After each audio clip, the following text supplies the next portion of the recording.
오늘은 물권법 총론 두 번째 시간입니다. 자, 페이지로 보면은 31페이지에 자, 31페이지 볼까요? 거기 보시면 이번에 물권 변동 위에요. 소유권에 관한 물권자 청구. 여기에 내나 그 퇴거 청구, 철거 청구 문제거든요. 퇴거 청구, 철거 청구 문제. 좀 전에 이야기 들었지만은 철거 청구는 건물 소유자 또는 건물의 실질적 소유자에게 철거 청구를 하고, 퇴거 청구는 그 사람이 아닌 점유자, 즉 임차인에게 퇴거를 청구한다 그랬습니다. 자, 1번에 보시면 자, 갑 소유 토지 위에 을이 무단으로 건물을 건축했다. 그럼 갑은 당연히 을에게 철거 청구를 할 수 있습니다. 왜? 을이 건물 소유자이므로. 자, 1번에 보시면 갑은 을을 상대로 퇴거를 청구할 수 없다. 자, 철거 청구는 건물 소유자에게, 퇴거 청구는 건물 소유자가 아닌 점유자에게. 그래서 1번은 맞네요. 갑은 소유자, 건물 소유자 을을 상대로 퇴거를 청구할 수는 없다. 을에게 뭐를 청구한다고요? 철거를 청구할 수 있다. 이래야 맞습니다. 퇴거는 청구할 수 없다. 1번은 맞고. 자, 이번에 을이 위 건물을 병한테 임대하여 병이 점유하고 있는 경우에 갑은 직접 점유자인 병을 상대로 철거를 청구할 수 있다. 자, 철거 청구는 건물 소유자 을에게, 퇴거 청구는 임차인 병에게 합니다. 그래서 2번은 X입니다. 자, 갑은 임차인 병을 상대로 철거 청구는 할 수 없고 퇴거 청구를 할 수는 있습니다. 자, 3번에 보시면 갑은 을을 상대로 대지 인도를 청구할 수 있다. 자, 철거 청구의 상대방도 소유자, 대지 인도 청구의 상대방도 소유자입니다. 왜 그러냐 얘기해 보십시오. 자, 을이 건물 소유자입니까? 그죠? 건물 소유자. 그러면 갑이라는 사람은 철거 청구도 을에게 하고 대지 인도 청구도 을에게 합니다. 왜 그러냐? 자, 대지 인도 청구는 대지의 점유자에게 합니다. 대지의 점유자. 철거 청구는 건물 소유자에게 합니다. 이렇게. 자, 그러면 이 대지의 점유자는 건물 소유자가 대지를 점유합니다. 따라서 건물 소유자하고 대지 점유자는 일치합니다. 일치. 정확하게. 자, 건물의 임차인은 대지의 점유자가 아니에요. 네? 자, 그래서 잘 보세요. 자, 지금 을이라는 사람은 주인이고 병은 임차인입니다. 건물 소유자가 대지의 점유자로서 대지 인도 청구의 상대방이 되지, 건물의 세입자는 대지의 점유자가 아니에요. 따라서 세입자는 대지의 점유자가 아니므로 인도 청구의 상대방이 안 됩니다.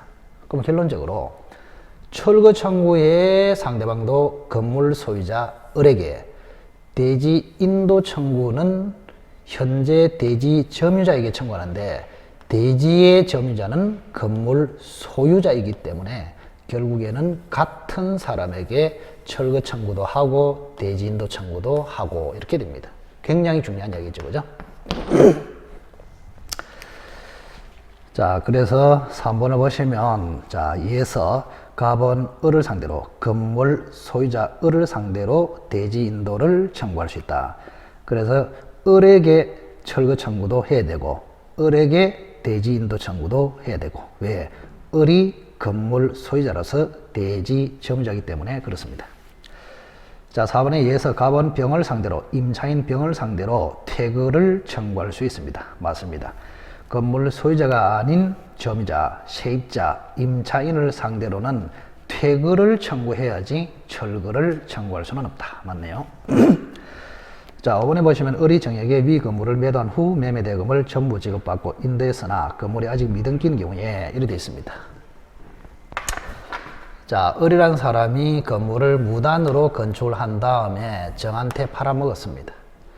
근데 정이라는 사람은 대금도 완납했고 건물도 점유했는데 등기를 안 하고 있어요. 이런 경우를 실질적 소유자라고 합니다. 자, 건물 등기는 아직까지 을 앞으로 되기 때문에 형식적인 건물 소유자는 을, 실질적인 건물 소유자는 정이 됩니다. 그럼 우리가 상식적으로 봤을 때 법적으로 형식적으로는 을이 소유자이지만 이미 을은 등기만 돼 있지 정한테 처분권을 넘겨버렸습니다. 그래서 등기만 안 한 정은 이 건물에 대해서 실질적인 처분권이 있다 이 말입니다. 자, 껍데기 소유권, 알맹이 소유권, 형식적 소유권, 실질적 소유권 이래 됩니다.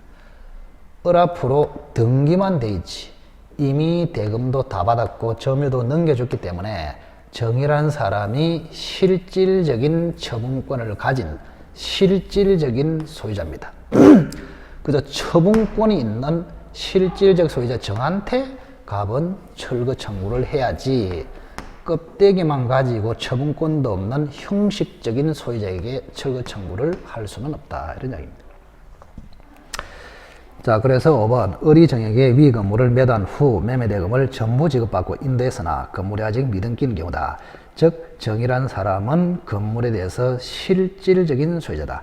따라서 땅 주인 갑은 실질적 소유자 정을 상대로 철거를 청구할 수 있다. 이래 맞죠. 5번이 X가 되겠습니다. 자, 방과로 2번 X, 방과로 5번 X 이런 내용이죠. 자, 2번을 한번 볼까요? 자, 을이 소유자 갑으로부터 토지를 매수하고 인도받아서나 등기를 갖추지 않고 다시 병한테 이를 전매하고 인도한 경우에 갑은 병에게 소유물 반환 청구를 할 수 있다. 자, 이거는 213조 단서 문제입니다. 좀 전에 213조를 보시면 소유자는 점유자에게 반환 청구를 할 수 있다 이렇게 되어 있거든요. 그런데 점유자에게 점유할 권리가 있으면 거부할 수 있다 이렇게 되어 있어. 그럼 여기 한번 봅시다. 자, 갑이 소유자입니다. 근데 을이 점유자야. 그러면 213조에 의해서 소유자는 점유자에게 반환 청구를 할 수 있어요. 그런데 조심해야 될 것은 이 을이라는 사람이 도둑놈으로서 점유한 거하고 임차인으로서 점유한 거하고는 전혀 다릅니다. 그래서 도둑으로 점유한 경우에는 점유권만 있습니다. 점유권. 그런데 임차인으로서 점유하는 경우에는 점유권도 있고 점유를 정당하게 하는 점유할 권리까지 있습니다. 점유할 권리 이렇게.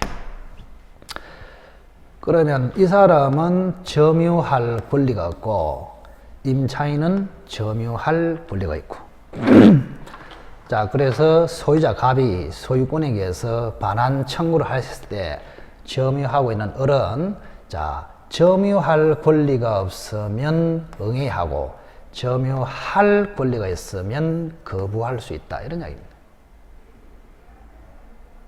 응해야 한다는 말은 그에게 반환 청구를 할 수 있고 거부할 수 있다 그 말은 그에게 반환 청구를 할 수 없다 이 말입니다.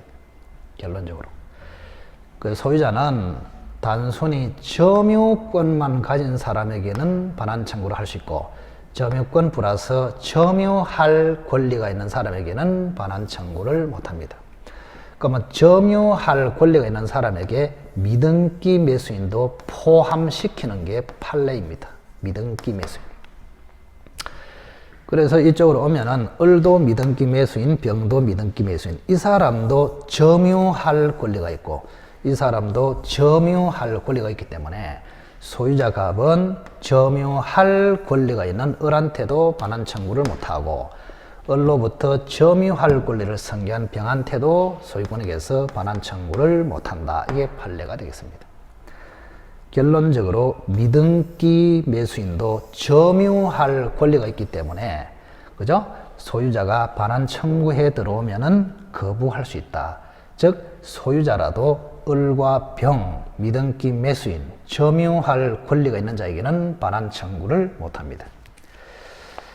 자, 그래서 갑은 병에게 또는 을에게, 갑은 을에게도 병에게도 소유물 반환 청구를 할 수 없다. 이래 맞죠. 그래서 X입니다. 그래서 을과 병한테는 뭐가 있기 때문에 점유할 권리가 있기 때문에 이번은 그 실제로 시험장에 들어가면 굉장히 실수를 많이 합니다. 뭐를 묻는지를 몰라요. 점유할 권리. 아무리 소유자라도 점유할 권리가 있는 사람에게는 반환 청구를 못한다. 이 점유할 권리가 있는 사람의 일종으로 미등기 매수인도 점유할 권리를 가진다고 보는 것이 판례이다. 이런 이야기입니다. 그래서 소유자는 미등기 매수인 을에게, 미등기 매수인 병한테 소유권에게서 반환 청구를 할 수 없다. 반환 청구를 하더라도 을과 병은 거부할 수 있다. 그런 이야기입니다. 자, 여기가 물권법 총론의 두 번째 시간이 되겠습니다. 두 번째 시간 잘 보시고, 자, 여기까지 하시고.